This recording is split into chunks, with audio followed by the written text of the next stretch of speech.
Alright, hi everybody. Welcome to our first online class of 306. We're going to do our best here. This is my standard slide, so it may work, it may not work. We'll see. I read it all today. It looks fine. We will see how far we go. The goal today is to get to, if you have your book, we're going to try to get to 46. Bracketed 46. That's about page 45. It's not that long of a... It's about half of what the reading was. We have an extra day I wrote into the schedule for this, so should be fine. And after class, if you have any tech issues, I'll help work with you on Discord to try to figure those out, especially phones. I do have this on my phone too, Discord, and we'll try to figure that out. So for now, as long as this works, you are in the game, so let's get started.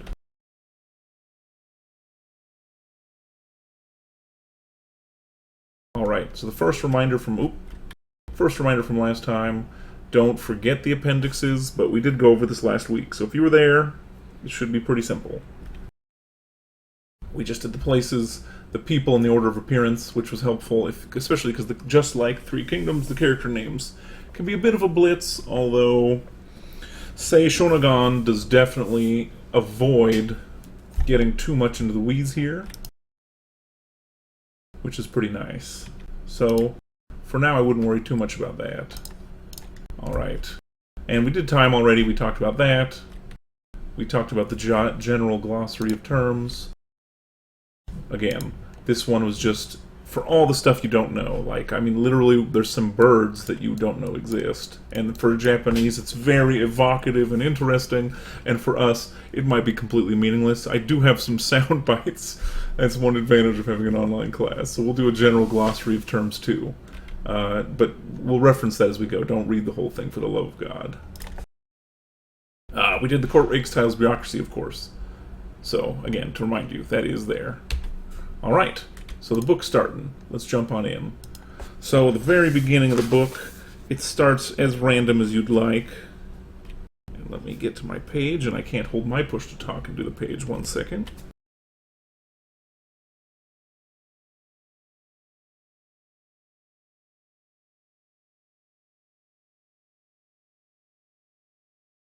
And if you ask me, Professor, why do you have a foot to talk? It's because I have a 1-year-old in my house, and you'll thank me later.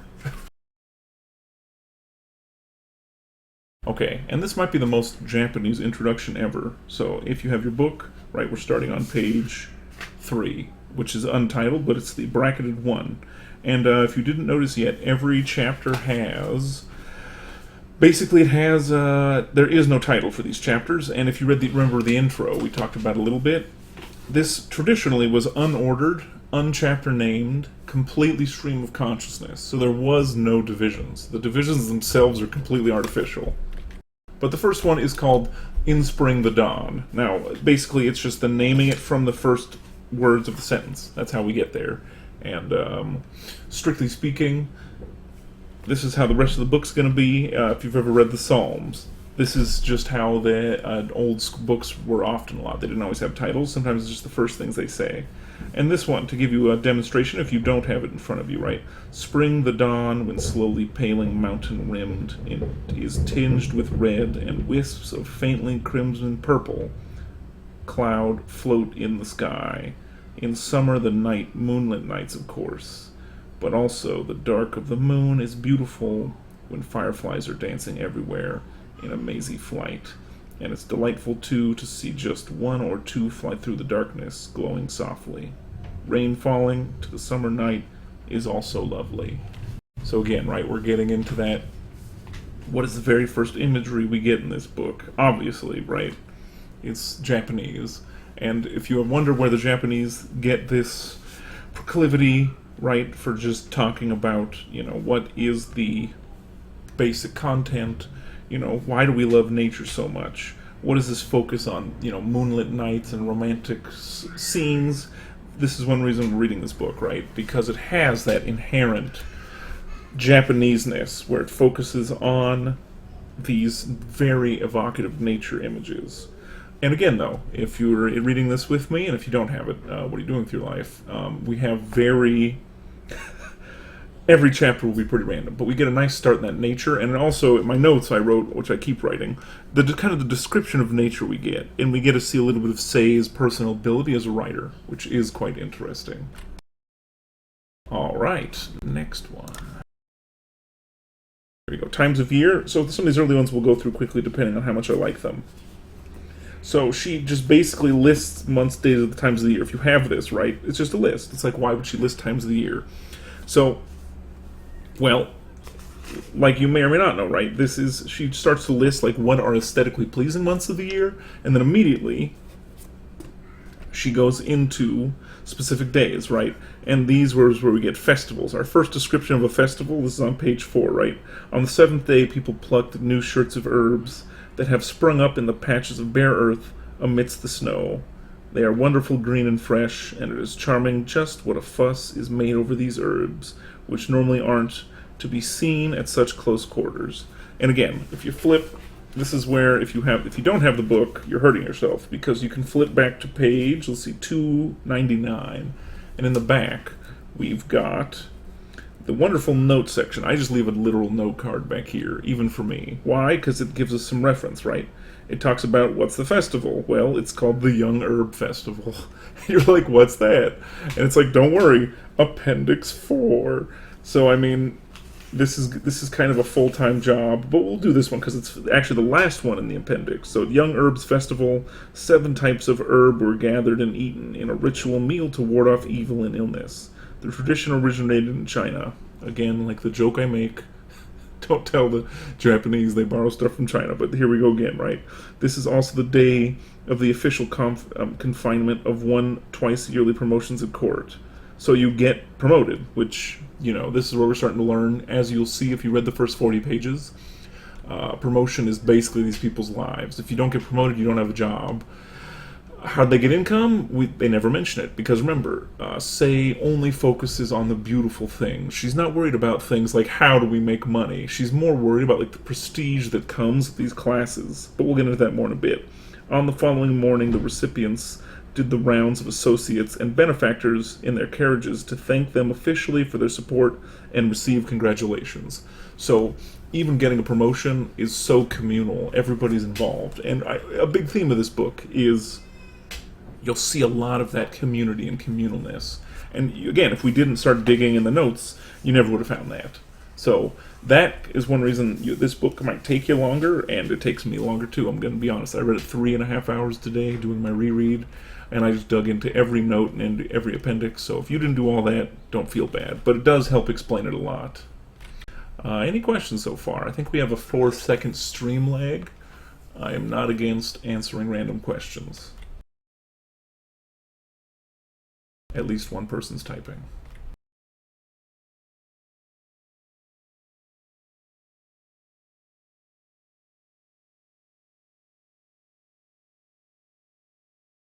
And Jonathan's asking a great future question.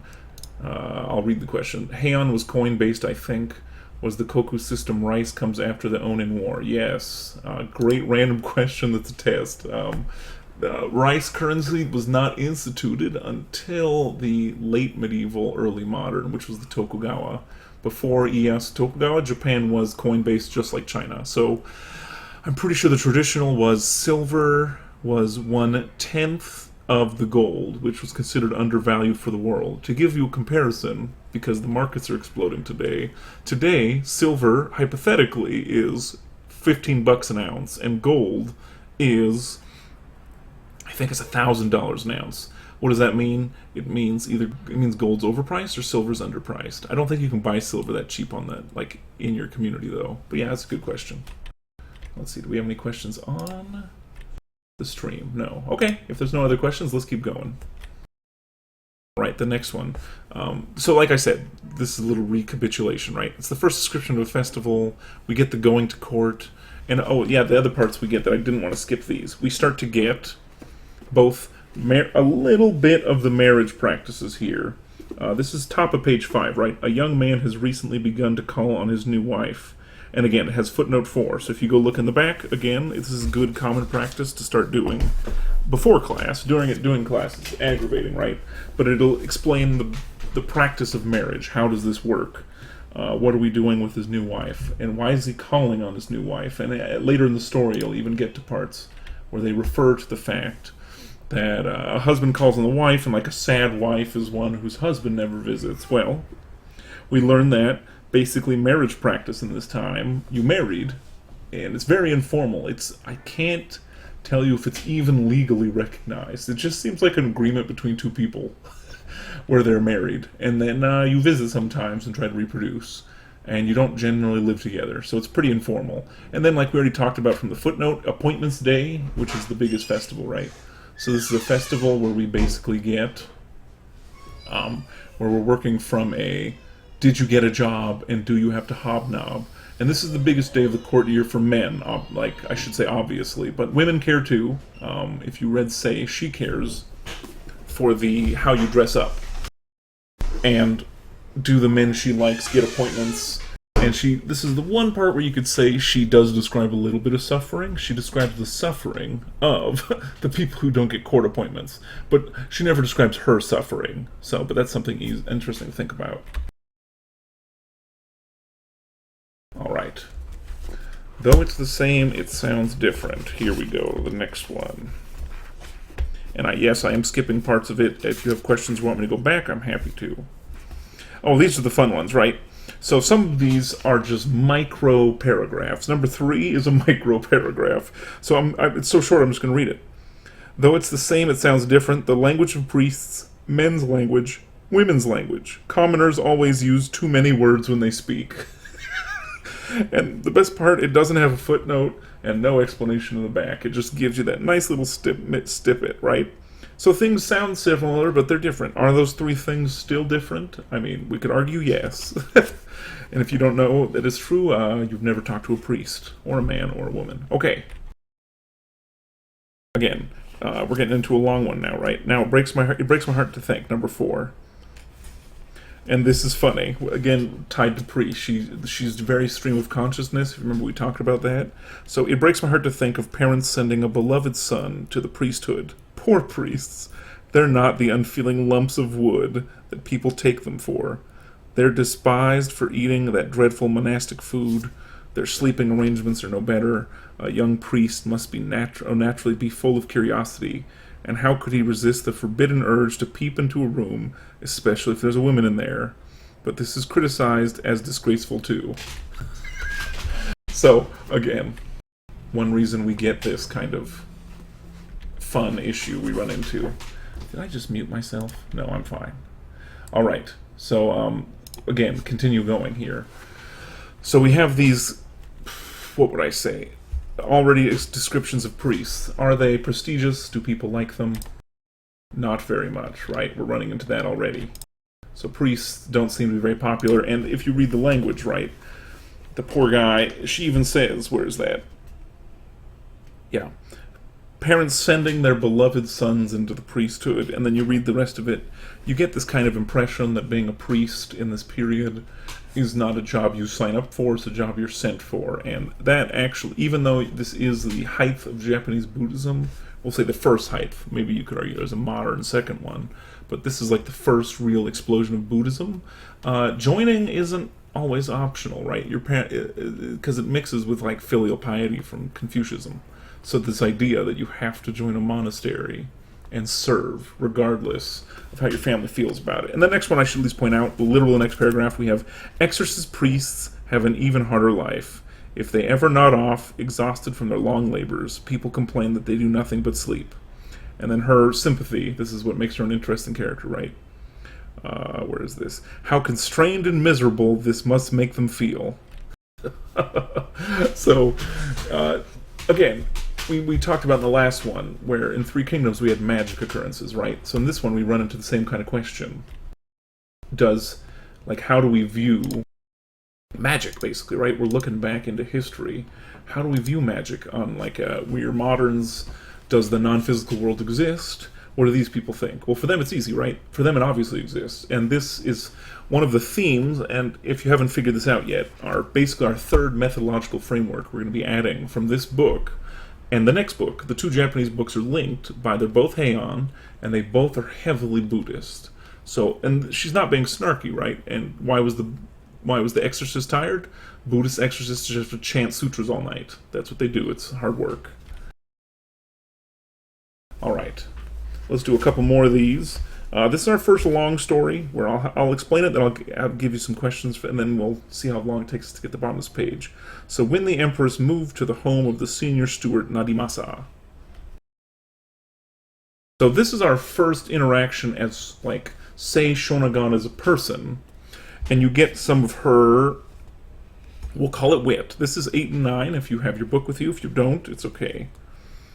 And then, let's see. So then here we have, where is this? The very first paragraph. It was all very distressing. And, oh yeah, so they were trying to move into a new home, and then they were forced, I'm paraphrasing obviously, they were forced to run from a gate to the house. Now, if you haven't figured this out yet, women in this period are, and we talked about this last class, women are not supposed to be seen by men ever. They have at least a bamboo curtain between them and a man at all times. So they have this. They're invited to this new place where they're staying, the senior steward's house, basically. And the women, the maid servants, don't go through the main gate, they go through a side gate, and they're forced to run, exposed to the men. So where's it? Yeah, but the gate turned out to be too small for our carriages to pass through, so they ended up laying down the usual matting from the gate. We had to get down and walk. It was all very distressing and infuriating, but it couldn't be helped. And then, to add to our exasperation, the area around the guardhouse was lined by senior courtiers and lower-ranking men who stood there watching us go by. So, to give you a great, very early social interaction. But then we have here, talking to Her Majesty, so the Empress she's serving, right? But everyone in here is quite used to seeing us, I replied, and I should think some of them would be more naturally surprised if we went out of our way to make ourselves neat and pretty. Anyway, I went on. How on earth can a fine place like this have a gate that carriages can't pass through? I intend to poke some fun at the senior steward about this when he comes in. No sooner had I spoken than Nadimasa indeed arrived. Please pass these to Her Majesty, he said, handing her inkstone and some other objects through to me. And then we get to see Sei's personality for the first time. Well, what a shocking man you are, I said to him. Why should you go and make such a narrow gate for your house? He laughed and replied, I make my gate to fit my station in life. But I think that a man who once made his gate especially grand and tall, I said. And again, we get another footnote here. It's an allusion to China. Everything's an allusion to China or an allusion to poetry. And then he says, Good heavens, how astonishing, he exclaimed. You must be referring to Yu Dinguo. If I wasn't a seasoned scholar myself, I would have no hope of understanding this reference. But I happen to have spent some time staying upon these paths, so this is at least as much as I can manage to follow. As to paths, if by the path yours isn't much either, I replied. They laid down straw matting for us, but we kept tumbling in holes underneath, and it all caused kind of fuss. It must have been due to the recent rain, he said quickly. Well, you'll come back at me with something else if I'm not careful. I'll take my leave. And he ran away. So again, we get to see kind of the interactions of the men here. And of course, Sei being sassy, you then get the question of how did the guy feel about it? And I really miss my doc cam right now. I should have taken a picture of this. If you have your book, look at 10. Nadimasa likes her enough that he sneaks back after getting sassed. And if you read the footnotes, we find that he didn't even use the reference correctly. She got it right, he got it wrong. And him bragging about being a scholar kind of just shows how bad he was at this. And then it shows, the caption here is, he opened the sliding panel about 6 inches. So he opens it and looks at her. Remember, men aren't supposed to look at women almost ever. And again, he embarrasses himself. It's amazing. Just talking about clothes, he doesn't even talk about clothes right. Now for us, we may shrug, right? But in Sei's world, this is a big deal. So we get to see her kind of do this again.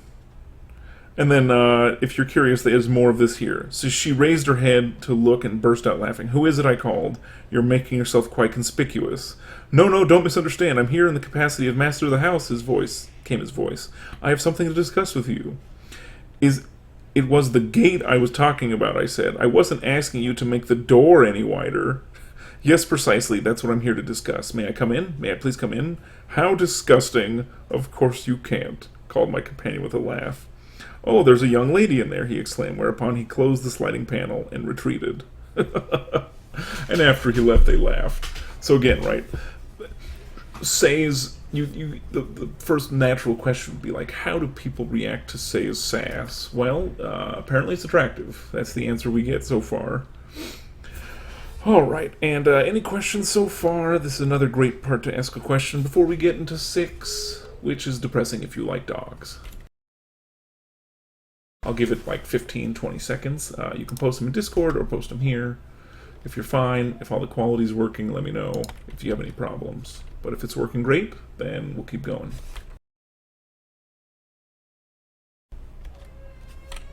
Oh my goodness, stop backspacing. Alright, and let's check. Nothing there.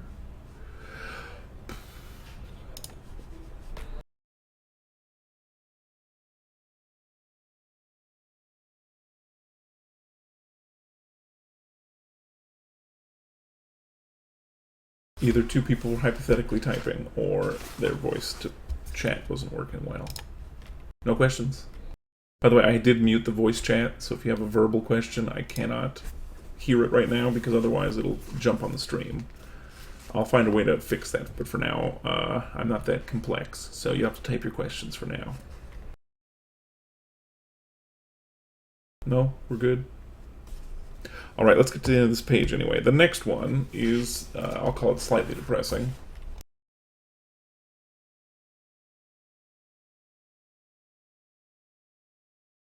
Oh, and Sophia brought up a good question. Can we keybind on a Mac? If that's not possible, I will let us do... I'll change the settings so students can just speak all the time, but that might just blow up with all the breathing. But we'll try it. Especially for the end with the discussion section, I might just make a different room where we can all speak without push to talk. I think I can do that in settings. Alright. Yep, moving on, everybody. Let's keep going. The next one, if you like dogs, don't cover your ears, but you'll see how people feel about animals. Okay, this one's called the Emperor's Cat. Alright, and how special is this cat? The cat literally gets a name. And, yes, cat. Yes. If you like animals, we'll see. Well, the cat has a handler. That's how special this cat is. It's called Myobu, and in a little line over a syllable in Japanese, by the way, it's just a long syllable. So instead of Myo, it's Myobu. It's a long O. So we have Myobu, and then there's Myobu's mother, who is the maid who takes care of the cat. Oh. So, in the story, we get a dog who attacks a cat. And by attack, we mean literally just scares the cat. I think that's it. So, they wanted to drive, the women called the dog. They literally said, "Here, boy, come and get Myobu." And his name's, Okinamaru. And he comes to scare the cat. The cat flies, hides in the house, and the dog's like, "Hey, I did a good job." And then the Emperor saw this and says, "That's a dumb dog," and then gets men to beat the dog. I'm not going to pull punches here, folks. They beat the dog and leave him for dead. And welcome to the old days. Really depressing. Now, what's the happy ending? Well, how is this like right after we have this funny banter story? And you can type questions as I go, by the way. I'll answer them at the end. Or reactions, too, if this stuff bugs you. Basically, the dog...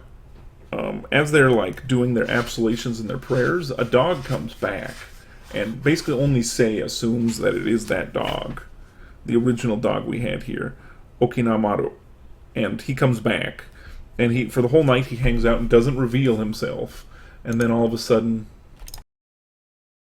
all of a sudden the cat will the dog will.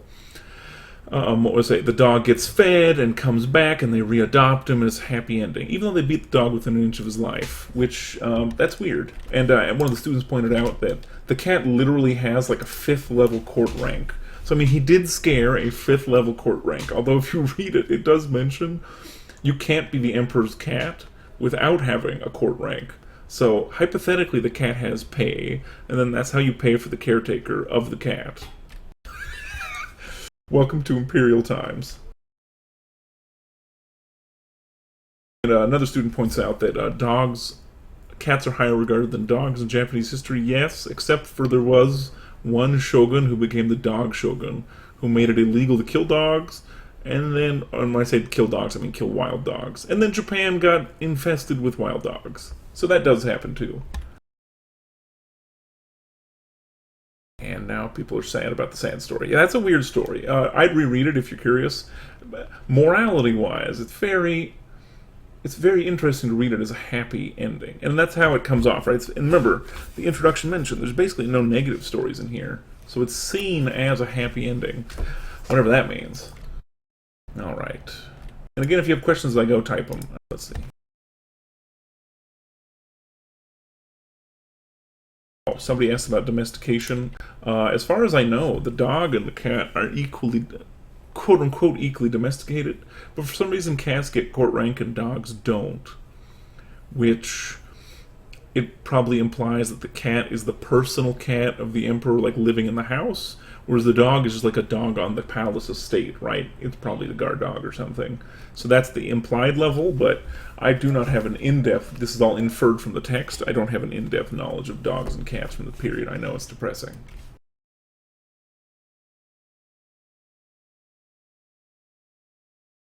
But that is a really good question. And let's check the stream. We have the sad face, where somebody encountered that really sad dog story. I agree. I'm not even, how do I explain it? I'm not a dog or cat person. If you have a dog and a cat, I'm really nice to your dog and a cat. And then if you try to give me a puppy, I say no thank you. But yeah, that's a weird, and again, it kind of, I like this too, because it demonstrates, like, a big theme of this class, right? Like Eastern and Western ethics are very different. So you see that ethics gap, right? Like, it's interesting to see that, oh, this is clear and eminent and truly exists. So keep an eye on that too. That's a great angle for both papers, and to say, like, okay, we're not approaching like the humaneness of animals from the same perspective. Although, to be fair, this is 1,000 years ago, so how did Europeans treat animals 1,000 years ago? That's a great question. Mostly lived with them. Short version.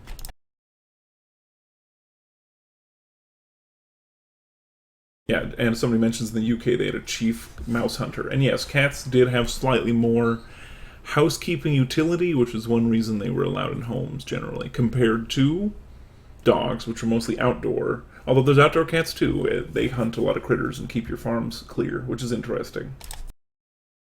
Alright, now we're doing the first day of the year and the third day of the month. Why do I care about this one? Let's see. This is a pretty short one from what I remember. Oh, it's literally, this one's just a quick one. It's just kind of like almost a numerology of rain. So I'm going to skip over this one. It's not that important, but it's kind of fun to mention it. Alright. Official thanks. This is after you receive a rank, and it explains this in the back if you haven't read it yet. So they stand facing the emperor with long trains of their court robes trailing out from behind them. They perform their thanks and dance with marvelous flair and vigor. So imagine you get a job from your boss, and then you have to dance and thank him. Just like nowadays. Now, it's a half joke, but we do kind of run into those issues still. So that's a short one, but it's interesting to know that you have to compete pretty hard for these court jobs. Then once you get it, you then have to dance and thank the emperor for it, and he gets to watch you. Welcome to monarchies. Alright, now we get the eastern side of Temporary Palace. This one, again, is almost a random one, and there's a lot of these. This one is just talking about how there's a bishop, Jocho, and he's just very tall and scares people. So scary Buddhist bishops exist. That's what we learned from this one. We have a bunch. I'm not gonna say we're skipping them, but they're interesting. And in the intro, we learned that a lot of points of books like this were for rhyming and to how to learn what was popular for reference. And here's a direct list of these things. So we have a list of mountains that are considered interesting, and some of them have actual meaning. Like there's Mount Kasagiri or Katasari, and it just means to stand aside. So it's a pun. So some are puns. Some sound nice, like Ogura Mountain or Kasai Mountain, these kind of things. So it's all about how you can use them for rhymes. So this one I'm not that worried about, but it kind of shows you the function of this book. So basically everybody can be using similar references in their poetry. That was the function of this. And at the end of the slides, by the way, any questions, type them out. I'm happy to answer them.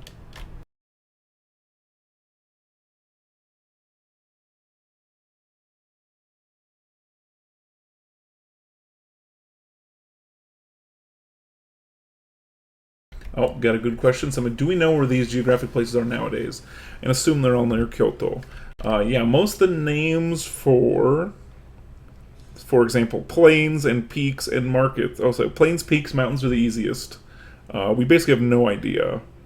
With, for example, they mentioned residences. Half of these we don't know where they are anymore. Like even the neighborhood, where was this?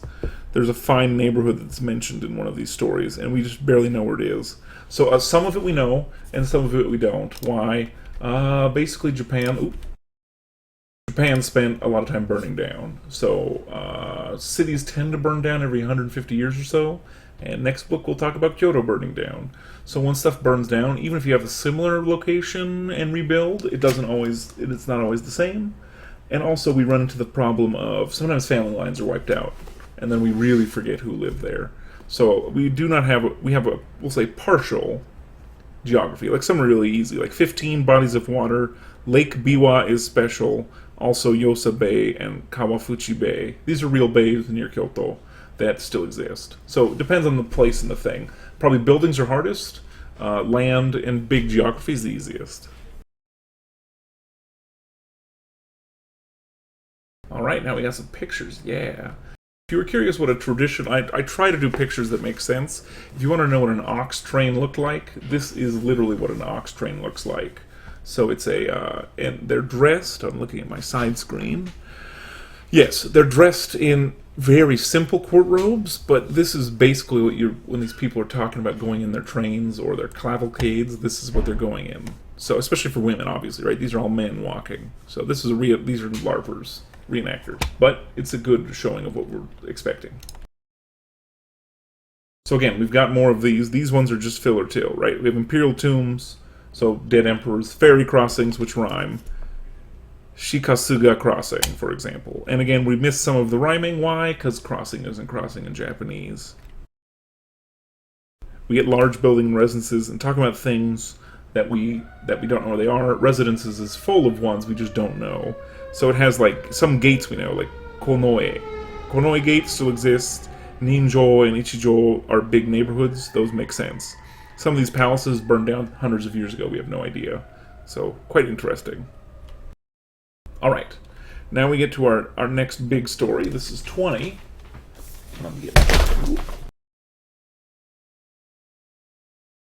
Causing a minor stuff avalanche. Sorry about that, folks. My desk at home is not as luxurious as it could be. Yes, I have weird video game art in the background. Okay. Oh. Okay, so we're back to sliding panels that close the far northeast corner.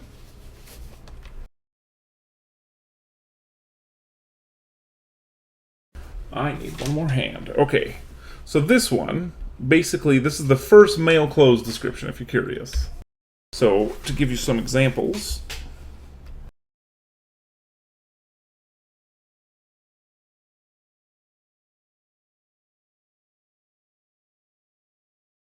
Here we go. So halfway down, second paragraph. His Excellency, Korechika, the Grand Counselor, arrived around noon. He was wearing rather soft and supple cloak in the cherry blossom combination over deep violet-gathered trousers of heavy brocade and white underrobes, and had arranged his sleeves of wonderfully glowing deep scarlet-purple damask for the cloak to display. So here we start to actually get, right? We get those descriptions of... This is one of Sei's kind of fortes. She's really good. I know I'm supposed to say fort, but I'm not that cool about it. So this is one of the things where we really start to get this. And, oh yeah, another student mentioned, is this all near Kyoto? Yes. They basically pretend most of the rest of the world doesn't exist, except for maybe vacation. So we get this to start to get these descriptions of men, right, and what they wear. If you have your book too, and they mentioned too, right? We gentlewomen sat with our cherry blossom combination Chinese jackets worn drapefully loosely on the back of our shoulders. And again, we continue to get description. If you don't know what a Japanese jacket is, Chinese jacket, look at 18. There's a quite interesting animation. By interesting, I mean not always the best. Okay, now we get one of the cores of this time period. And this is how you know people are basically rich and enjoying their lives. We get our first poetry off. Now, what is this? Well, if we read here, we see His Majesty in the corridor, and then somebody says the lines of an old poem, and seeing it, and this poem is this: the months and years may pass, but let this remain unchanging, as Mount Mimuro. And the most enchanting it was, for seeing her splendor as we did, indeed longed for her Majesty to continue just like this for 1,000 years. No sooner had those in charge of serving the Emperor's meal called on the men to remove the trays, His Majesty returned, and turned to men to ask me to grind some ink, and then they basically troll her a little bit, and they have some fun. Let's see.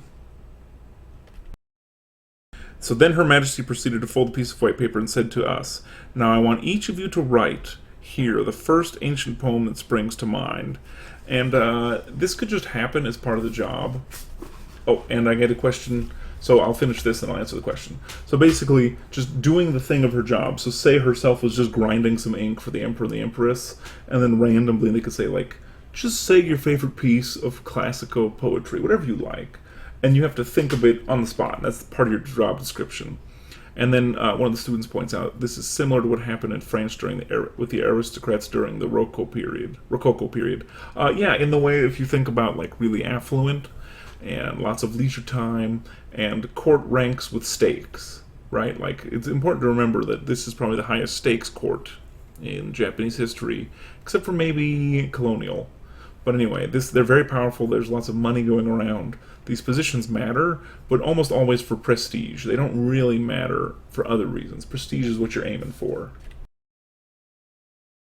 And that's the goal for all of this. So, and again, like if you mess up these poetry, you can get in trouble. And then that basically how it works, if you have your book, you look at 19, we get Say's answer, and this is what she writes. She basically finds an old poem and then tweaks it. So she says, "With the passing years, my years grow old upon me, yet when I see this lovely flower in spring, I forget age and time." And there's a footnote if you want to go see the original. And then it says next, "I changed flower of spring to your face, my lady." So she says, "My years grow old upon me, and when I see your face, my lady, I forget age and time." Good quote, and she even makes fun of herself a little bit, that makes her sound old, because if you remember, she's about 10 years older than the Empress. So, and it's considered touching and moving, and this is the kind of thing that we start to get, say, again, a second example of her working in action. And we get, on the next page, one of the regents writes a poem too. So it's this idea that we really start to get this poetry memorization and the poetry competition. That's a huge part of life in this period. And you can argue without it, like, what is actually going on, right? Like, what's the rest of their life? And let's see, is there anything else I'm missing here? Oh, yeah. And they talk about this is also around where we get to the imperial consort. Let me see, where was that? Oh, yeah. So the emperor, as part of this fun, tests his empress's memory with the books of poetry. So there's basically a recital story for the emperor and the consort, and what happens is the emperor just gets his anthologies of poetry and just starts saying, "Tell me them," to the empress. And apparently, not only does she do it, it takes several days, and she's haughty enough or smart enough, she doesn't even recite the whole thing. She just recites just enough so he knows she knows it, and she goes through the entire poetry anthology and basically home runs it. Perfectly from memory, with no reference. And this, again, right, it really shows you, like, oh wow, so to be empress, it's not just you're beautiful or your dad's famous. You have to be really good at this stuff. And again, this is what we're talking about here. This is the point. Alright, any questions so far? We're going to get to some flirting next. But I like this number 20, again, hint for all the students here, right? Any of them that really seem to extrapolate are the important ones. And you can generally pick that up from reading, but in case you're curious, the ones we tend to get into are the ones that tend to be more demonstrative of the period. Somebody asked, where can we read these poems? Okay, the easiest way to read them, well, in the book, a lot of the poems they'll reference, if you ever see a quote-unquote and one line of poetry, and then an immediate footnote, those footnotes will be in the back, and you can read parts of the poetry. For anthologies, pretty much the only one I found easily, they're basically, I'm not going to say untranslated to English, but quite uncommon. You need something like, I can put it up in a bibliography later, you need something like Traditional Japanese Literature, which is the book I brought to class last week. You can get it out of the library, or you can request it from other universities. That tends to be the best way to go in terms of you want to read more of this. I'm pretty sure none of it has been fully translated to English. So if you speak Japanese, you might be able to find it too. So I can help you with that after too, as well, if you're curious. All right, next one. We're getting into some flirting. Let's keep going. And we start to get a little bit of her social commentary.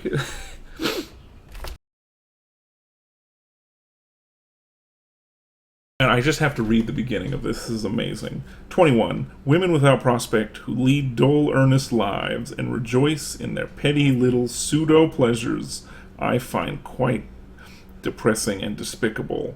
Now, why would she say that? Does she just stop? Of course not. She says this: people of any standing ought to give their daughters a taste of society. They should show them the world and let them become familiar with its ways by serving as attendants at the palace or other such positions.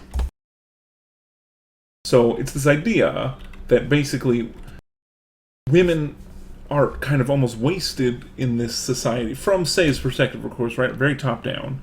But for her, she doesn't understand why you wouldn't want a woman to be part of this, right? Like, why not give your daughters a taste of society? And the idea here isn't spend your whole life in this, right? You don't have to spend your whole life doing it.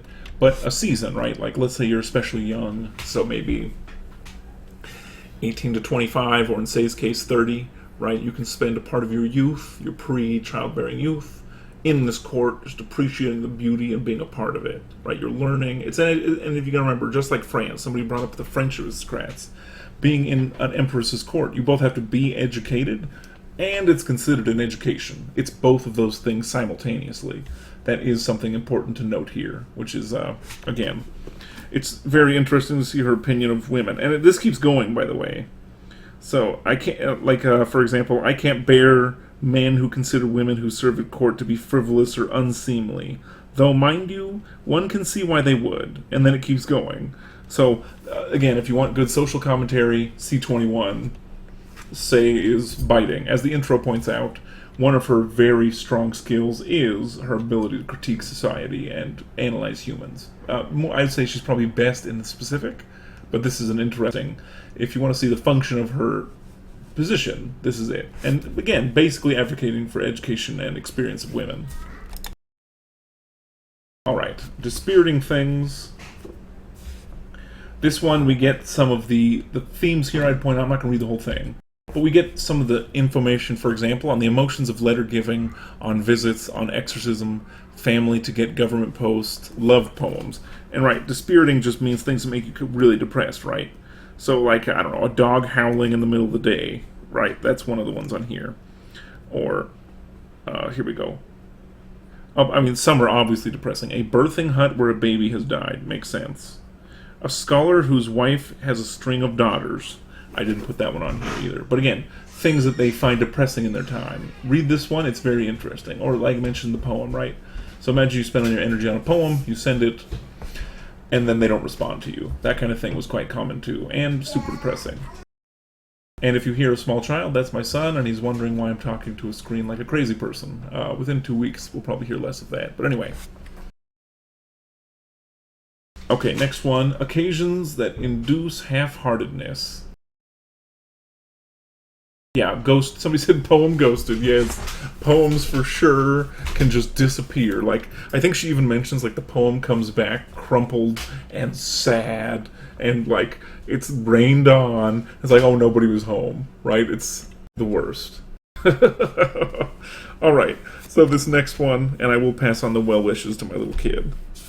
Let's see, where's this one? Oh yeah, and the Dispirited one, 22, if you haven't read it yet, 22 is 4 pages of depressing things.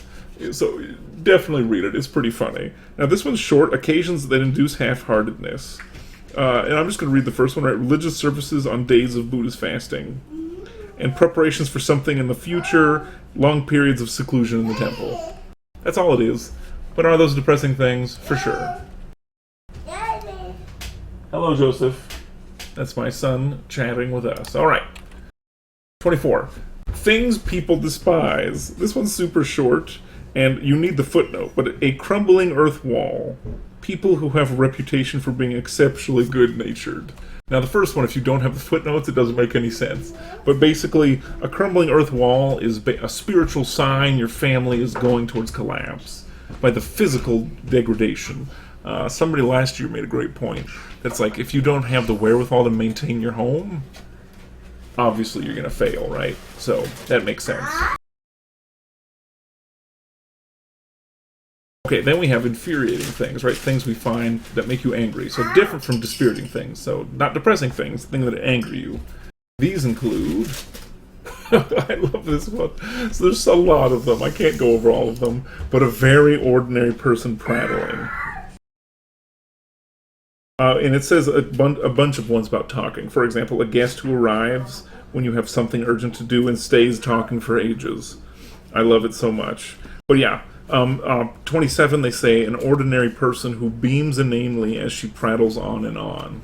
I'm sure we can all sympathize with that one. So again, right, we get these little windows into, say, being like, oh yeah, a lot like us. You know, it's not exactly, but you can see like the annoying, some of the class things we might understand, or the saying poetry offs to each other and having competitions of our wit, right? But kind of like the annoying things, this is where you start to see those human connections, which you could argue make this a classic. Oh, and other fun ones. Bad drunks, rude people, and men speaking about their former lovers to current lovers. Those are all depressing things, or infuriating things. And again, that might just be human wisdom. I don't even know if that's pretty timeless. Alright. How are we doing on time? We're doing pretty good. I think we'll get where we're going. Any questions so far, anybody? Typed in the chat or typed in the Discord, either one works fine for me. Again, if you're starting to see kind of the formula of this, I would say for every, there's like probably 4 or 5 short stories, and by short I mean like less than a couple sentences, for every like mini sub-story, as it were.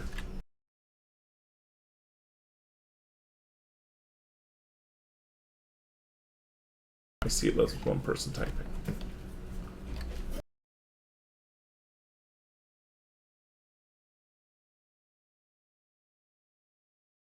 Somebody asks, how do we know how she got her opportunity in the palace if she recommends this kind of life? So the intro basically said her dad was a provincial governor, which is a mid-rank post. Not great, not horrible, it's alright. So a mid-rank post as a provincial governor, but he was smart, so he educated his daughter really well. And then she was able to enter this life. Now I'm going to point out, obviously, we're getting this from what, right? Literally our means is a book. So we're getting it from a book, which means she's really only targeting literate people, and probably even more specifically, literate moms and dads in the kind of noble or merchant class who can read. So it's not for everybody, it's for some people. But, so that's how you do it. So like you either have the money to leverage your way into a position or the talent. That tends to be the two ways. Reading helps, but it's not always everything.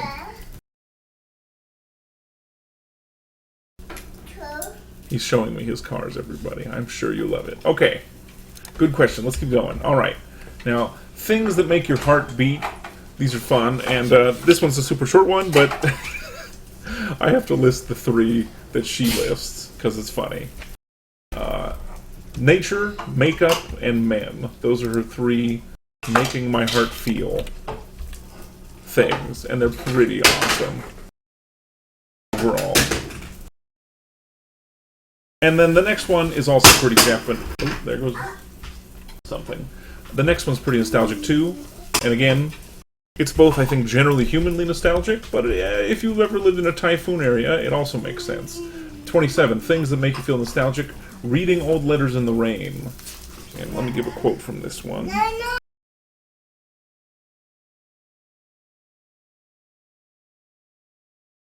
It's always good.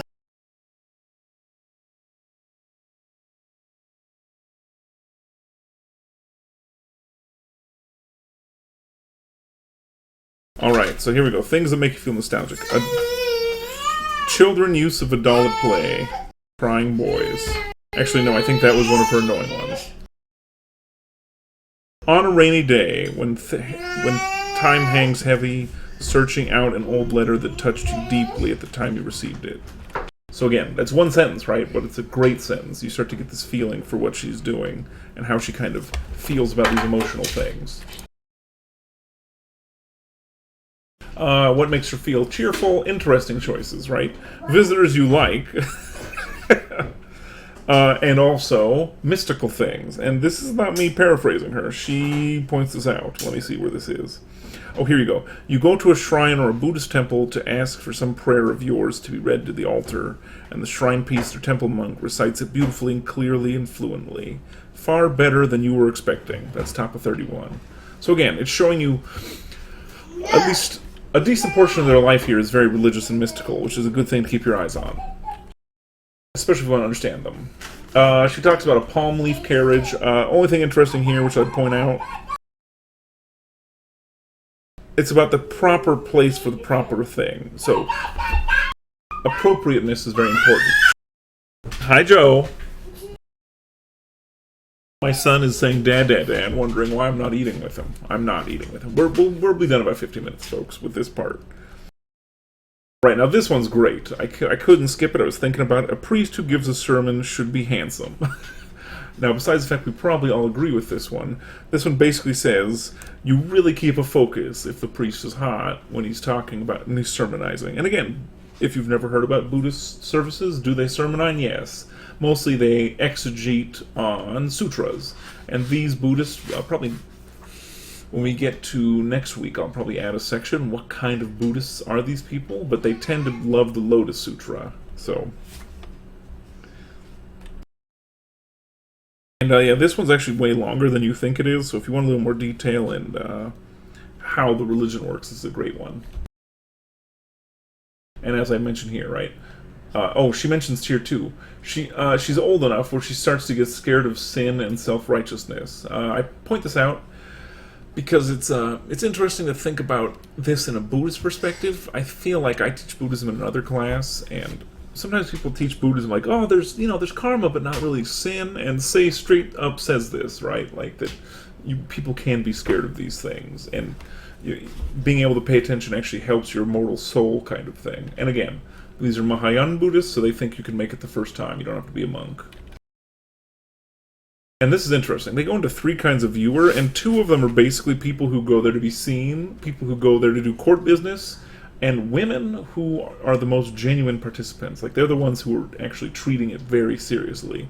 So Buddhism's entry into Japan was actually pioneered by women who were genuine believers and kind of brought the men along with them. Which, again, very interesting social dynamics here. And don't attribute everything to the men, just because that's what we're taught to do in classes sometimes. Any questions about this slide before we move on? I'll give it a second or two. I need to grab something to drink. So type out your questions. I'll be back in 10 seconds.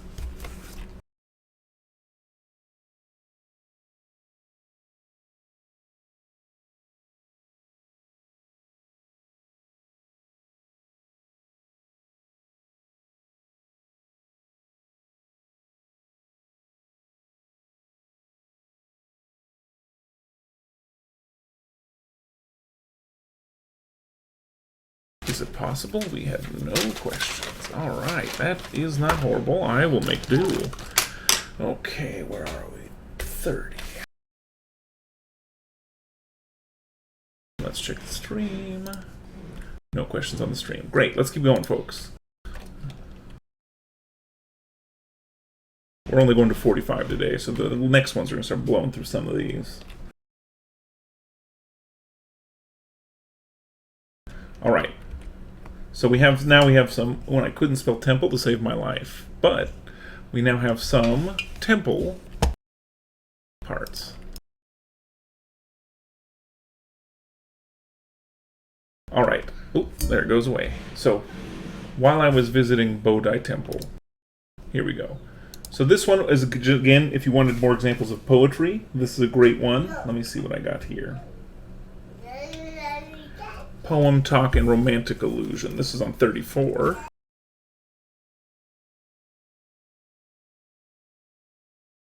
So here it says, I hear the Salvation Lotus discourses. I received a message saying, hurry back, I'm feeling bored and lonely. And I replied, writing on the back of a lotus leaf. Again, very Buddhist. And here's the poem. You long for my return, but I long only to be drenched with the lotus dews of truth. How should I leave this world and go back to the unhappy other world?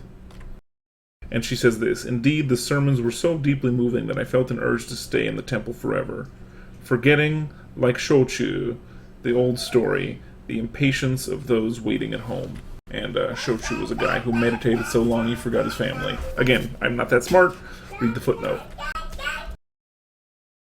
Alright, now, we get more religious trends, and one reason I kind of got into that, from basically here to the end, for every story that's a gossip story, we do tend to get religious stories, so it's good to kind of start getting that grasp. Now, you can say, Professor, we didn't really explain Buddhism yet. That's okay. I find, especially in this class, we're really better off kind of deep diving into the specifics, using the way they would talk about it, and you can kind of learn how they take it seriously. They talk about this event, which I just said regent hosts an event. A regent is somebody who is more powerful than the emperor and runs things. So this is one of the Fujiwara, and he hosts Lotus Sutra readings. Now this is sad. Interestingly enough, when you show up to these places as a woman, you're still in that ox cart, if you remember that ox cart we had from before. So you're in this ox cart, where there's men just in a field, and then the very famous men are in the building, where the actual sutra reading and the exposition's happening. But then a poem-off can just randomly happen in these settings. How? Well, we'll get an example. Let's see.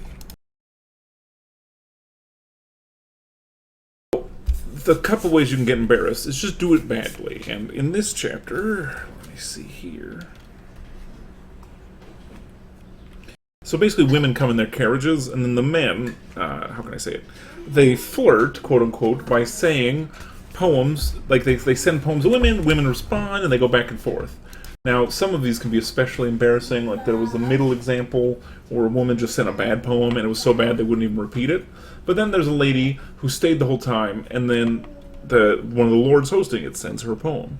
And she panics, and then she sends a poem, and it's pretty trashy.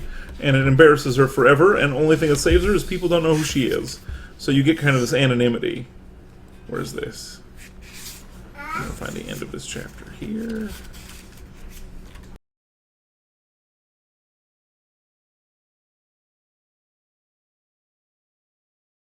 And then here we go. So they ask for what it is, and then as they repeat it, people start making fun of it, and we never get to hear it. It's so bad, which is quite interesting. Then the gossip mill starts, and they ask, like, what happened? And basically this woman took forever to respond.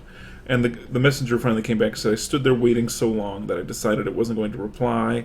But when I was setting off to return, she called me back and basically gave a bad message. And this woman did such a bad job, she basically had to sneak out without people knowing who she was and run away. So sometimes, again, you can abjectly lose the poem competitions. You just don't respond. That happens. So you never know exactly how this stuff's going to end. And again, we get stories of embarrassment, but remember, it's not say being embarrassed, and that's kind of the important one. Alright. And let's see here. Oh, here we go. Great. So this is where we start to get this one is only important thing about this one. In the intro, we talked about romantic literature. Please don't get your mind under the gutter. That is definitely a specific kind of come. But anyway, this is where number 33, where Say tries to write romantic literature. I say tries, and if you read this chapter, we get a little explanation of how the system works.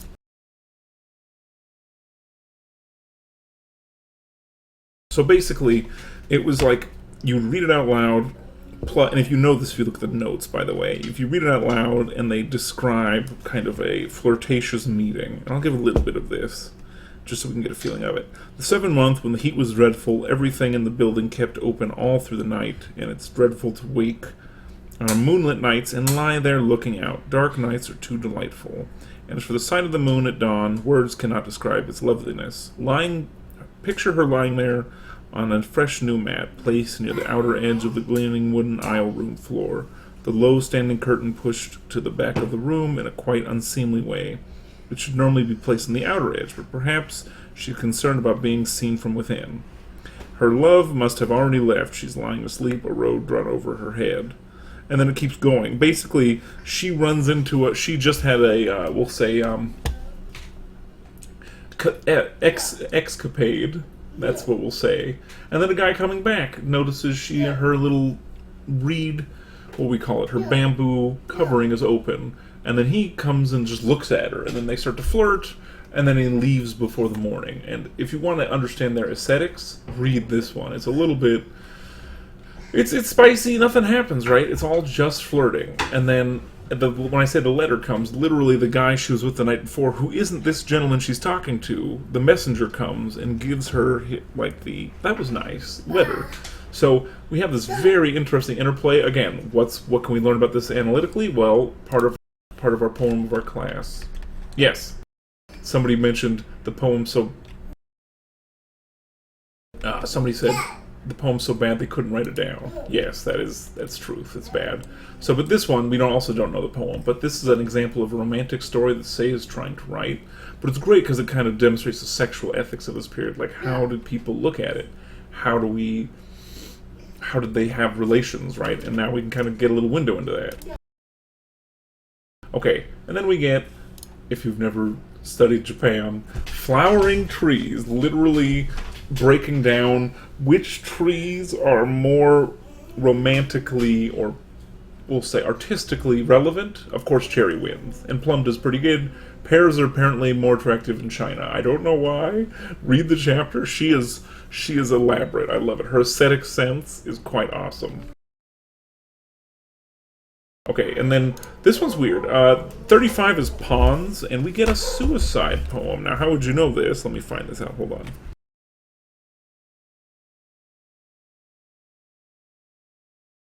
Alright, here we go. So, pawns. One of the pawns is, here we go. This is 41, if you have your book.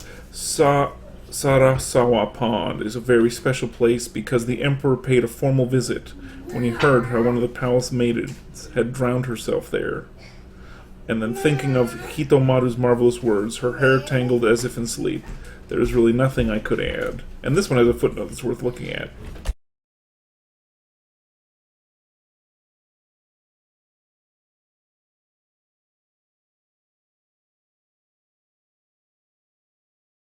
And this is where we get some of those demonstrations of poetry back here. Let's see. So, this is page 308 if you have your book, in Pawns. I grieve to see her, her hair dangled as in sleep, floating there now, like a jeweled waterweed on Sarusawa Pond. And you're like, wait, Professor, did they memorize this? Yeah, this is considered to be a famous poet from the 7th century. So, like, they would memorize this. So again, attitude for suicide in Japan, it's not just a samurai thing, right? Like, it actually predates all of that warrior culture things. And my son's saying goodbye to you all. It means he's ready to leave. No, he's ready for me to stop, but we're going to keep going a little bit more. And again, also get some more festival descriptions here. It's literally called Season Palace Festivals. And I have a good question. Somebody asked, what are we going to apply to Pillow Book for the essay and Confucius and Aristotle mentions to, like, previous? Yes, I'm not going to explain too much yet, and I'll tell you why. It'll make a lot more sense when you read the next book. The reason we're doing these two books together, this is basically High Heian, and then the Tale of the Heike is Low Heian. And together, they kind of make like one narrative where we get to see, how would I say it? It's one narrative where we actually get to see how this interacts. So, yeah, it really explains this book explains more of like how do they live, and that book is like, how does this all collapse? And together you can kind of weave it together to kind of analyze, like, what are the values of the society? How do they live? How would Aristotle and Confucius and Mencius look at them?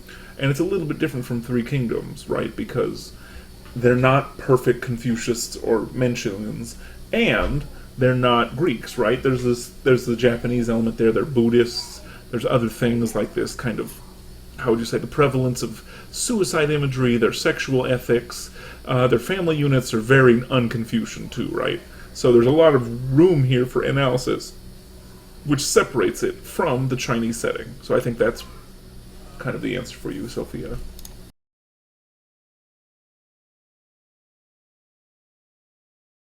Alright, I think this is my last slide. Let me double check. And then we're just going to get into groups, and then we'll be done by 7, I think. I really need to get rid of that feature. Okay. God, that's annoying. This will be the last one, that's my promise to you. Even if it's not the last slide, we're stopping here. Alright, now again, we start to get in stuff like birds. And this is where a lot of these ones that don't always look very specific is actually where we get a lot more of the detail, especially on the examples of poems.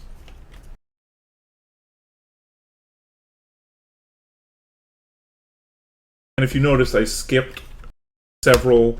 I skipped trees. There's 2 pages just on trees. If you're curious, you can look into it. Sorry, trees that have no flowers. And I skipped, we didn't skip ponds, that's fine. So birds. So for example, we start to get a crane and a Chinese poem for cranes. And how do you know there's a Chinese poem for cranes? Let me find this. Oh, right here. There's a footnote number 1, and you can look. So here we go, birds. And this is a reference to an ancient Chinese poem, the Book of Songs. The crane stands in the winding stream, his voice heard in the heavens. So, again, we're starting to get these allusions. Now, there's a couple birds here that get mentioned, and they're important for us because they keep coming back. What are these 2 birds? The Uguisu and the Hototogisu. Now, I had no idea what these were last time I taught this class. I mean, I've heard them literally in life, and I've never didn't know what they were. Now, however, I heard them just living in Japan. So if you're curious, we're just going to look at them. Let's see. And I'm going to unmute my computer audio to see if we can hear them. So this one, if you speak Japanese, here I'll full screen it. This is the Hototogis. That's what this one is. Let's see if we can hear it.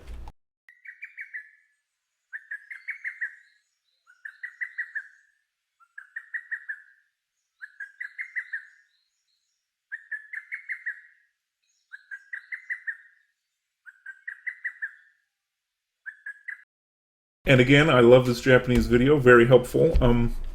Again, a lot of nerds. These view counts on these are amazing. I love Japanese otaku who focus on specific things. Yep, somebody typed it in for us.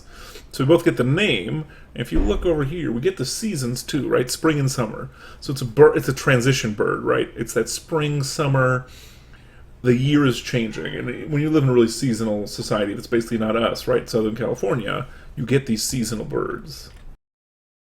And somebody actually looked up the name. See here, if you tell me, somebody says a lesser cuckoo, but I don't know what the heck a cuckoo is, so that didn't help me, right? Like I'm not a bird guy, but thank you, Jonathan. That's amazing. This is the Uguis, which apparently changes its song halfway through the season. So I'm unsure which season this is, but again, here you go, got the Japanese name. And let's listen to this one too.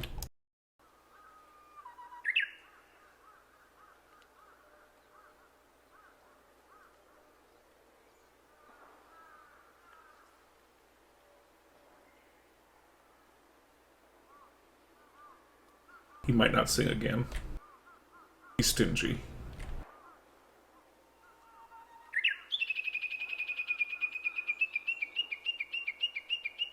There we go.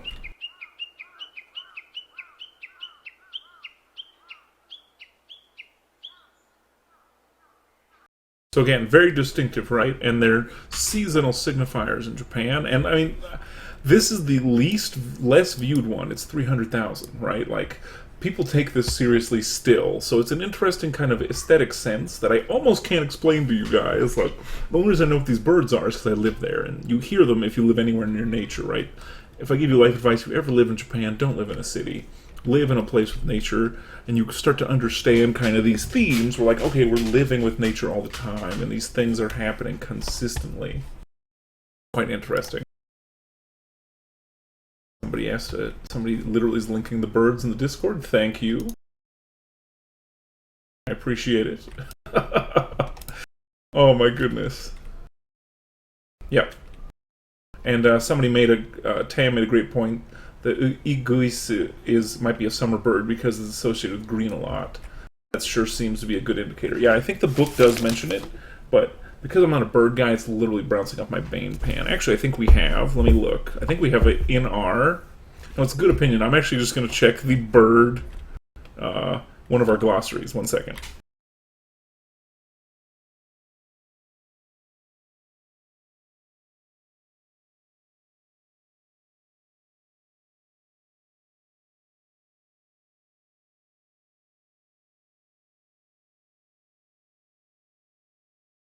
Alright, so this is why we have a glossary, folks. So, the uguis is a small bird whose beautiful spring song played a prominent role in poetry. In summer, the song becomes drawn out, wavery repetition of 3 notes. So we must have heard the summer wavery repetition of 3 notes. So it's a bird that literally changes its song.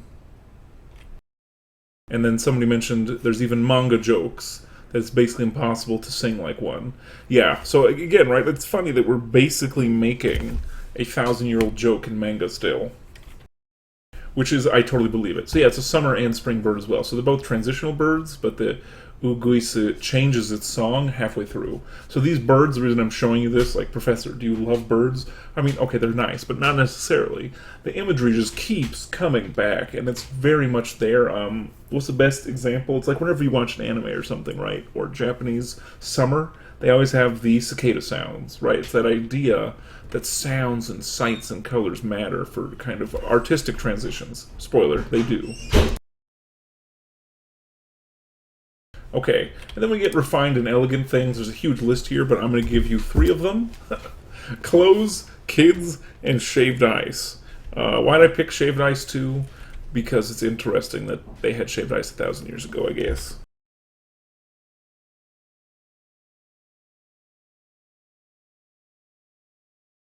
And it's a very specific. Here we go. This is page 46, right? Shaved ice with sweet syrup served in a shiny metal bowl.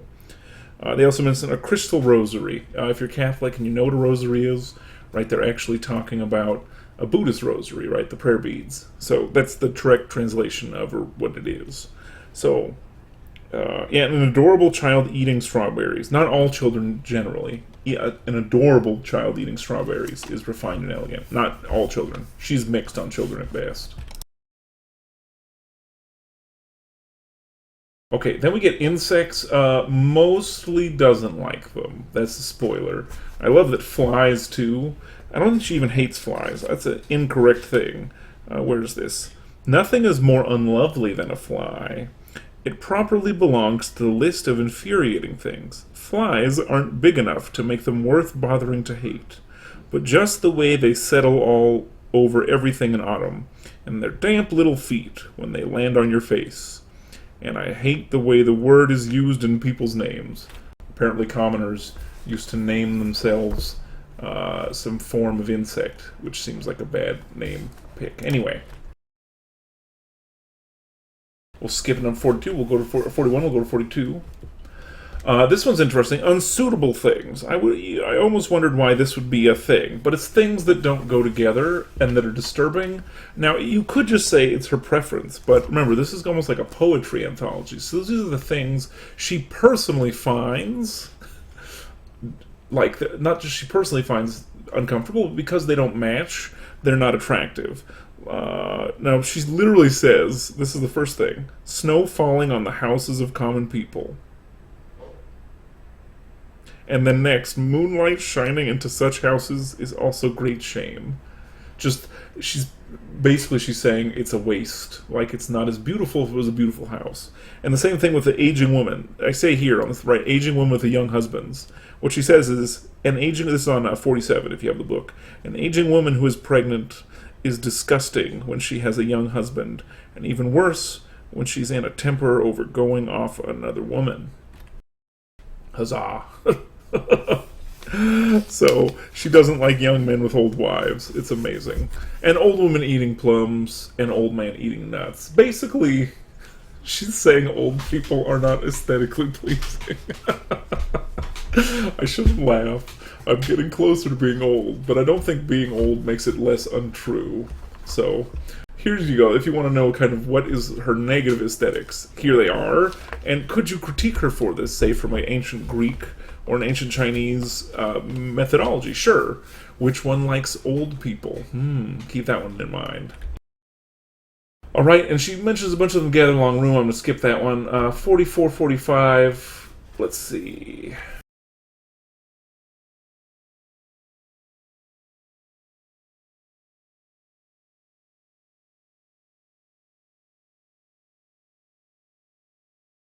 Oh, right. 40. This one's interesting. 44 is interesting. It talks about menial jobs that are interesting. So, no menial position it could be finer than the place of a palace groundswoman. Of all the various types of maids, they are the most enviable. Indeed, I'd love to try giving girls of good birth a turn at the position. They are particularly impressive, of course, when they're young and pretty and take care to dress well. But those a little older who know the ropes and go about their business in a straightforward manner are also look perfect in the role. So it's pointing out that like working around the guard, like the royal household, is a menial person's interesting. But then next, of course, she just says, wouldn't it even be great if they were good looking and wore traditional Chinese clothes? Aesthetically, yes. Practically, no. All right. So that's as far as now. We're going to do a little bit. Let's see how much of my time. 20 minutes. We're going to do a little bit with 46. Before we go, but I'm going to take some questions first. If you got questions, now is the time. You can type them in either chat. By the way, this is a Kyoto Chinese-style palace, specifically what I was looking for. So any questions about what we did so far today? If you don't, we're going to do a little bit of theme breakdown, maybe 20 minutes. And I'll try to fix the thing for Mac users too in the Discord, and then we'll be free from 7 today. Today it's an easy day. I didn't want to talk all day. But if you have questions, please post them in either of the chats. And if you don't, or if something didn't work too, this is the first day, and you can rewatch it on Discord, on Twitch, assuming it worked. I'll leave it up for 2 weeks, and then probably upload it to unlisted on YouTube as well. So if you miss something, and I'm going to double check the sound as well too. So either way. So now's the time to bug me, and then I'll jump back in the Discord sound channel. We'll try to get people talking in groups a little bit.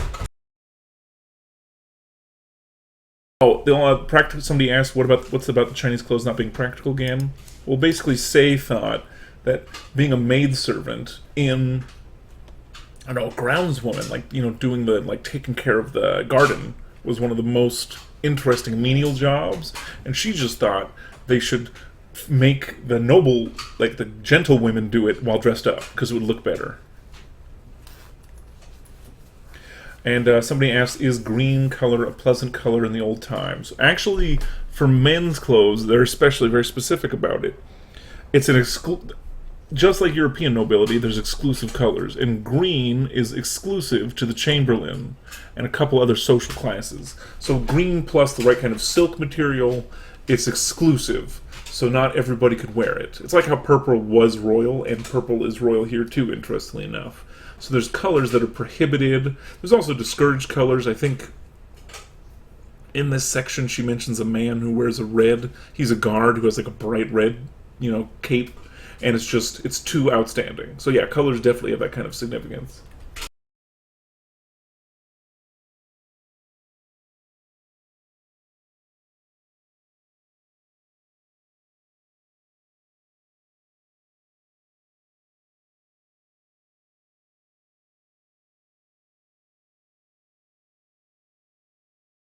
Oh, and the person who cut the typo, good job. Yes, I definitely messed up. Sometimes I'll mess up the hiragana. I'll go back and look it up. Hyoring. If you're a student, let me know. I'll give you points. If you're just a random person, that's great too. I think 1 or 2 random people showed up. Yep, 2 people caught it. So let me know who you are. The 2 people who caught it, I'll give you bonus points. Just give everybody bonus points for showing up. Alright, so I'm going to turn off the stream for now. Thank you for hanging out. If you're in the class, we're going to the Discord. A little bit of chatting, but mostly troubleshooting today, I'm not going to lie. I don't know how much we're going to get done, but thanks you all for showing up. Okay, here we go.